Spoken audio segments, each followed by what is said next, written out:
So many opportunities next coming in stoppage. এশিয়ার প্রথম দেশ হিসেবে 2026 বিশ্বকাপের টিকিট কেটেছিল ইরান, কিন্তু মাঠের লড়াই শুরুর আগেই অনিশ্চয়তার কালো মেঘ জমেছে দলটিকে ঘিরে।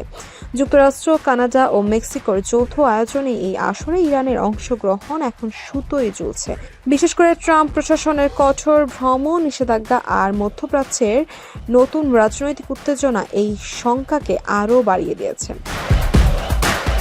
ডোনাল্ড ট্রাম্পের নীতি অনুযায়ী ইরান বর্তমানে পূর্ণ ভ্রমণ নিষেধাজ্ঞার তালিকায় রয়েছে।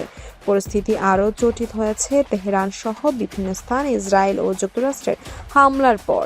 পাল্টা জবাবে ইরানও মার্কিন সামরিক ঘাঁটিতে ক্ষেপণাস্ত্র ছুড়েছে বলে খবর পাওয়া গেছে।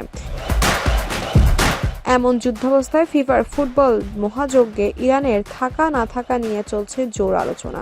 যদি ইরান শেষ পর্যন্ত বিশ্বকাপে অংশ নিতে না পারে, তবে তাদের জায়গায় কোন দেশ সুযোগ পাবে তা নিয়ে বিশ্বজুড়ে কৌতূহল তুঙ্গে। ফিফার নিয়ম অনুযায়ী কোনো দল অংশ নিতে না পারলে সেই মহাদেশের র্যাঙ্কিংয়ে এগিয়ে থাকা বা প্লে অফের রান আপ দলকে সুযোগ দেওয়া হয়। সেক্ষেত্রে ইরানের বিকল্প হিসেবে সংযুক্ত আরব আমিরাতের নাম সবার আগে আসছে। আরেকটি জোরালো সম্ভাবনা হলো ইরাক। মার্চে হতে যাওয়া প্লে অফের সমীকরণ মিলিয়ে ইরাকের সরাসরি মূল পর্বে এনে আমিরাতকে প্লে অফে পাঠানোর কথা ভাবছে ফুটবল নিয়ন্ত্রক সংস্থা।